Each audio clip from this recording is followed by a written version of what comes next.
ni untuk puan-puan. Kenapa Nabi diperkenankan menikah dengan lebih dari 4 perempuan? 4 isteri. Kenapa diperkenankan menikah lebih daripada 4 isteri? Ya. Tuannya hanya boleh 4 saja. Kalau sanggup dan adil. Ya, kalau sanggup dan adil. Ada suami isteri bertanya masalah poligami. Nanti itu kita bahas nantilah ya. Tapi yang menariknya dia tanya, Ustaz, kita ni berdebat begini. Dia pro, bagaimana dalilnya? Ya, saya tak pakai dalil, saya tanya saja. Ibu, kalau imam tu di rumah siapa? Suami ke Ustaz? Baik. Kalau imam tu berapa orang? Harus 1. Baik. Kalau makmum, isteri lah Ustaz. Kalau makmum 1 boleh? Boleh. 2 boleh? Boleh Ustaz. 3 boleh? Boleh. Ya sudah. Dia pulang, dia diskusi lagi. Tapi itu pun kalau memenuhi syarat dan ketentuan. Kalau tak, jangan dipaksakan. Karena itu amanah dari Allah, akan ditanya. Semua titipan. Jadi berpartner dalam hidup itu semua akan ditanya. Suami membantu isteri menjadi soleha, isteri membantu suami jadi saleh. Jadi jangan sampai memaksakan urusan dunia dan syahwat, tapi anda kesulitan menjawab amanah Allah. Nah, yang mau saya sampaikan, saya kembali, kenapa Nabi diperkenankan boleh menikah lebih daripada 4 isteri?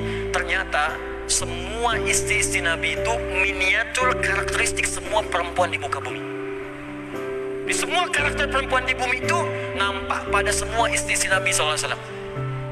Dari yang paling cemburuan sampai yang paling perhitungan ada sebelum menikah dengan Nabi. Tapi setelah menikah dengan Nabi, cemburunya urusan akhirat. Kalau si fulana bisa tahajud dengan Nabi, besok Nabi datang ke saya pun mesti tahajud. Mulanya hitungan urusan dunia. Setelah menikah dengan Nabi, bagaimana satu kurma menjadi ribanya? Indah. Coba puan ke rumah tengoklah, lihat cermin. Nanti ada yang mirip Sayyidah Aisyah.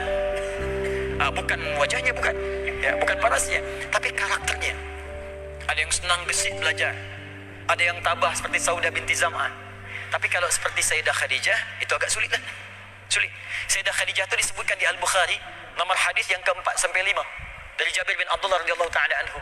Nabi itu punya persoalan pulang dari Gua Hira setelah peristiwa Iqra. Senang ke Gua Hira supaya mendapatkan wahyu. Berangkatlah siang-siang, wahyu tak turun. Belum turun. Turun dari Gua Hira di pertengahan siang-siang, tak ada orang siapapun, kosong semua. Tiba-tiba ada suara dari atas memanggil, Muhammad. Nabi belum pernah tengok malaikat Jibril dalam rupa aslinya, karena yang Iqra itu menyamar jadi lelaki, dia dekat kemudian, belum pernah nampak. Begitu lihat kanan kiri kosong, depan belakang tak ada orang, tengok atas, Allah, ada makhluk. Kata Nabi, ka'annahu yaqulu bainas sama'i wal ard, dia duduk antara langit dan bumi, tengok begini, Muhammad. Baca nama siapa? Nama siapa? Zata. Tuan Zata keluar dari masjid ni, masjid wilayah, siang-siang tak ada orang. Masya Allah, siang tak ada orang. Begitu keluar, ada yang panggil Zata. Tengok kanan kiri tak nampak orang, depan belakang kosong. Lihat ke atas, ada makhluk jubah putih, rambutnya agak panjang, panggil Zata. Apa yang tuan lakukan? Assalamualaikum. Tak. Makanya di hadisnya, faru'ibtu minhu, aku ni takut sampai bulu kuduk ni, bulu-bulu yang ada di ni, rambut yang ada di tubuh ni naik. Ni takut tu biasa, fitrah. Salah kalau tak takut. Yang salah tu takut ketika berbuat amal soleh. Kalau takut berbuat maksiat, bagus. Takut pada yang mengkhawatirkan, normal. Maka Nabi kemudian meninggalkan tempat itu, lalu pergi ke rumahnya. Bergegas beliau. Inilah kisah mau saya sampaikan. Begitu sampai di rumahnya, mengucapkan salam, dibuka oleh Sayyidah Khadijah, Allahu Akbar. Tampak wajahnya saja, tengok wajahnya, hilanglah sebagian dari muskilnya. Hilang setengah masalahnya, hilang setengah problemnya. Datang dalam keadaan gelisah, takut, lihat istri, wajah istri, tengok saja sedikit, tengok wajah istri, hilang setengah masalahnya.